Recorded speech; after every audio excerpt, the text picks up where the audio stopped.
முதல்வர் விஜய் அவர்களுக்கு என்னுடைய கேள்வி, நீங்க பெரும் ஊடகங்களுக்கெல்லாம் பதில் சொல்ல வேணாம். நான் சின்ன பிள்ளை, நாம் தமிழர் கட்சியினுடைய மாணவர் பாசறை சீமானுடைய மகள். நான் கேட்கிறேன், எனக்கு பதில் சொல்லுங்க. நீங்க பெரும் ஊடகங்களை சந்திக்க வேண்டாம், எனக்கு பதில் சொல்லுங்க. கரூர்ல சமீபத்துல பேசுறாரு முதல்வர், பேசுறாரு சட்டமன்றத்துல நான் பேசாம இருந்தேன், ஆனா நான் பேசினோடனே எல்லாரும் தெரிச்சு ஓடுறாங்க, அதனால அங்க உள்ள சபாநாயகர்கிட்ட நான் கோரிக்கை வச்சிருக்கேன், எல்லா கதவுகளையும் இழுத்து மூடிடுங்க அப்படின்னு. நாங்க என்ன சொல்றோம், அது எந்த விதமான ஆட்சேபனையும் இல்லை, அதை நீங்க செய்யுங்க, நல்ல செயல் தான். அதே போல ஒரு அறையில நீங்க உட்கார்ந்துருக்கணும், எதிர்க்க எல்லா ஊடகங்களையும் உட்கார வைப்போம், அந்த அறையில இருக்கக்கூடிய அத்தனை கதவுகளையும் மூடி விடுவோம். நீங்க அப்பதானே ஓட மாட்டீங்க. திமுக தேர்தல் நேரங்கள்ல ஒன்று சொல்லியிருப்பாங்க, திராவிட மாடல் 2.0 கண்டிப்பாக வரும் அப்படின்னு சொல்லியிருப்பாங்க. இன்னொன்னு என்னன்னா, திமுக ஆட்சி தான் மீண்டும் வளரும் அப்படின்னு சொல்லியிருப்பாங்க. அது பொய் கிடையாது, அது உண்மைதான். இன்றைக்கு நம்ம கண்ணெதிரே பார்க்கலாம், திராவிட மாடல் 2.0 அது வேற யாரும் இல்ல, இந்த தாவேகா தான். என்ன திமுக டிஎம்கே அப்படிங்கிறது போய் டிவிகே அப்படின்னு இருக்கு, அவ்வளவுதான். முதல்வர் ஸ்டாலின் என்பவர் போய் முதல்வர் விஜய் அப்படின்னு இருக்கு, அவ்வளவுதான். இப்ப டாஸ்மாக இவர் மூடிட்டாருங்க. என்ன மூடினாரு? 700 டாஸ்மாக்களை மூடிட்டாரு அப்படின்னு சொல்றாங்க. இதுக்கு முன்னாடி இருந்த ஆட்சியாளர்களும் அதே தான் சொன்னாங்க, 500 டாஸ்மாக்களை நாங்க மூடணும் அப்படின்னு சொன்னாங்க. அதுக்கு முன்னாடி இருந்தவங்களும் 300 டாஸ்மாக்களை நாங்க மூடணும் அப்படின்னு சொன்னாங்க. ஆனா டாஸ்மாக்ல இருந்து வருமானம் வச்சு எப்படி ஆண்டுக்கு ஒவ்வொரு முறையும் அதிகரிச்சுக்கிட்டே இருக்கு. ஆயிரக்கணக்கான டாஸ்மாக்களை இங்க திறக்கிறாங்களே, அது எப்படி? சரி, இந்த வாட்டி 700 டாஸ்மாக்களை மூடினாங்களே, ஆனா அந்த பட்டியல்ல, அந்த மூடக்கூடிய பட்டியல்ல ஏன் ஜெயங்கொண்டத்துல இருக்கக்கூடிய கோடாலி கிராமத்துல இன்றைக்கு பள்ளி மாணவிகளும் மக்களும் போராடுறாங்க, எங்களுக்கு இடையூறா இந்த டாஸ்மாக் இருக்குன்னு. அந்த டாஸ்மாக் ஏன் அந்த பட்டியல்ல வரல? ஏன் அதை ஏன் மூடல? சரி, அரசு வேலை கரூர்ல தன்னை பார்க்க செத்தவர்களுக்கு இந்த அரசு வேலையை கொடுத்த நீங்க, விவசாயிகள் எத்தனை பேர் இந்த நிலத்துல செத்து போனாங்க, அவங்களுக்கு ஏன் உங்களால கொடுக்க முடியல? சரி, உங்க வழிக்கு வரும். உங்க கூட்டத்துக்கு விக்கிரவாண்டி போன்ற எத்தனையோ இடங்களுக்கு நீங்க போய் மேடை போட்டு பேசுனீங்க, அங்கெல்லாம் ஒவ்வொரு இடத்துலயுமே உங்களை பார்க்க செத்து போனார்களா இல்லையா? அப்ப அவங்களுக்கு ஏன் அரசு வேலை தரல? அப்ப என்ன அப்படின்னா, கரூர்ல அரசு வேலையை கொடுத்தாதான் அங்க வரக்கூடிய இடைத்தேர்தலை வெற்றி பெற முடியும், வாக்கை பெற முடியும், வாக்கை பறிக்க முடியும். அதனால தான் அந்த வேலையை கொடுத்திருக்காங்க. இதுக்கு எங்களை நீங்க 0 என்று கிண்டல் செய்யலாம், கேலி செய்யலாம். ஆனா நீங்கள் இன்றைக்கும் விஜய்க்காக முட்டு கொடுத்து கொண்டு இணையதளத்தில் தான் இருக்கிறீர்கள். ஆனால் நாங்கள் நாம் தமிழர் கட்சி இன்றைக்கு களத்துல நிற்கிறோம். நாங்க நிக்கிறோம், தோத்துட்டோன்னு ஓடி போகல. தமிழ்நாடு அரசு காவேரி நடுவர் மன்றம் அமைக்க கோரிக்கை விடுத்திருப்பதை எதிர்த்து இங்கே நாம் தமிழர் கட்சி ஆர்ப்பாட்டத்தை நடத்துகிறது. கிட்டத்தட்ட இந்த காவேரி பிரச்சனை என்பது இன்றைக்கோ நேற்றைக்கோ நடப்பது கிடையாது. கிட்டத்தட்ட 200 ஆண்டுகளாக இந்த நிலத்துல நடக்குது. காவேரி நதிநீர் அது கர்நாடகாவிற்கு தான் சொந்தமா அப்படின்னு கேட்டா அதுதான் இல்லை. கர்நாடகா என்கின்ற மாநிலம் உருவாகுவதற்கு முன்பிருந்தே இந்த நிலத்துல காவேரி ஆறாக பாய்கிறது. தமிழ்நாட்டில் இருக்கக்கூடிய பல்வேறு இடங்களுக்கு சென்று இந்த காவேரி நதி நீருக்கான தேவையை பூர்த்தி செய்து கடலில் கலக்கிறது. அது மட்டுமல்ல, சங்க இலக்கியத்தில் பட்டினப்பாலையில் காவேரி நதிநீர் பற்றி ஒரு குறிப்பு வருகிறது. வான் பொய்ப்பினும் தான் பொய்யா மலை தளைய கடற்காவேரி என்று குறிப்பிருக்கிறது. அப்ப காவேரி என்பது வெறும் நதிநீர் கிடையாது, அது எங்களின் உயிர்நீர். ஆம், சரி, இந்த பிரச்சனைக்கு அங்க இருக்கக்கூடிய கர்நாடகாவை ஆளக்கூடிய காங்கிரஸும் இங்கு கூட்டணியில் இருக்கு. தாவேகாவினுடைய இந்த காங்கிரஸ் கூட்டணியில் இருக்கு.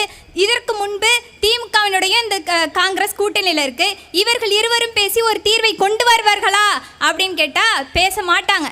ஏன்னா அங்க ஆட்சி செய்வது இந்த காங்கிரஸ் அரசு. என்ன பார்க்கும் அப்படின்னா, எங்கே அந்த மாநிலத்து மக்கள் அவர்களுக்கு எதிராக பேசி விடுவார்களோ, எதிர்த்து விடுவார்களோ, எங்கே வாக்கு செலுத்தாமல் போய் விடுவார்களோ என்ற அரசியல் சுய லாபத்திற்காக இந்த காங்கிரஸ் பேசாது. சரி, மத்திய அரசான பாரதிய ஜனதா இதற்காக பேசுமா, ஒரு தீர்வை கொண்டு வருமா அப்படின்னு கேட்டா அவர்களும் பேச மாட்டார்கள். ஏன்னா அங்க ஆளக்கூடிய இடத்தில் இருக்கிறது, எதிர்க்கட்சியாக இருக்கிறது. எங்கே அவர்கள் வரக்கூடிய தேர்தலில் வாக்கு செலுத்தாமல் போய்விடுவார்களோ என்ற அச்சத்தினால, என்ற அரசியல் ஆதாயத்திற்காக அவங்களும் பேச மாட்டாங்க. பொதுவாகவே இந்த ரெண்டு கட்சிகளும், காங்கிரஸ் சரி பாரதிய ஜனதாவும் கட்சி சரி, நமக்காக தமிழர்களுக்காகவும் தமிழ்நாட்டிற்காகவும் எது ஒன்றுக்கும் வந்து நிற்க மாட்டார்கள், நமக்காக பேச மாட்டார்கள். சரி, அவங்களையெல்லாம் விடுங்க.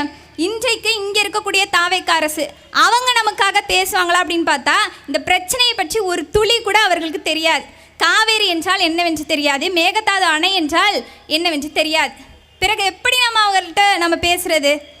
அது மட்டும் இல்லை, இப்போ மாற்றம் அப்படின்னு மாற்றத்திற்காகத்தான் நம்ம வந்து தாவேக்காவுக்கு வாக்கு செலுத்தியிருக்கோம் அப்படின்னு நிறைய பேர் சொல்கிறாங்க. என்ன மாற்று? இதற்கு முன்னாடி திமுக ஆட்சியில் எந்த அளவுக்கு பாலியல் வன்கொடுமையும் கொலை கொள்ளை போன்ற குற்றங்கள் நடந்ததோ அதே போல தான் இன்னைக்கு இந்த ஆட்சியிலையும் நடக்குது. அது மட்டுமல்ல, இன்றைக்கு எத்தனையோ பாலியல் வன்கொடுமை வழக்குகள் பதிவாகுது.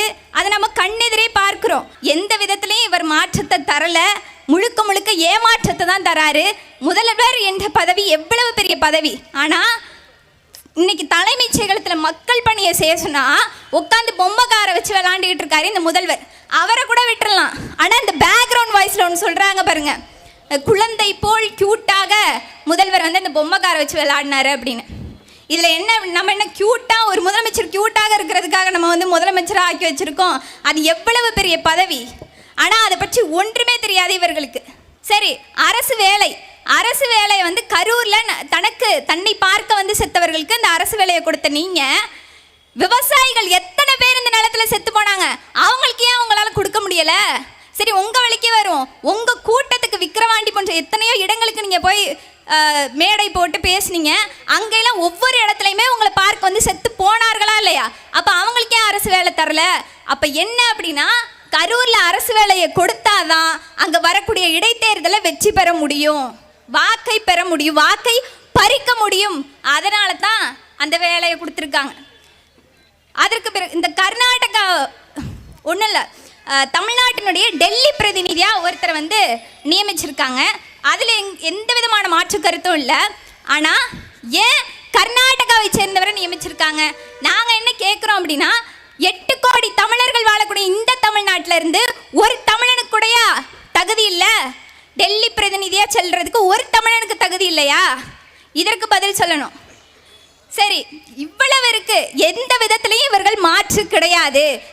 இன்றைக்கு எங்களை நீங்கள் ஜீரோ என்று கிண்டல் செய்யலாம், கேலி செய்யலாம். ஆனால் நீங்கள் இன்றைக்கும் விஜய்க்காக முட்டு கொடுத்து கொண்டு இணையதளத்தில் தான் இருக்கிறீர்கள். ஆனால் நாங்கள் நாம் தமிழர் கட்சி இன்றைக்கு களத்தில் வந்து நிற்கிறோம்.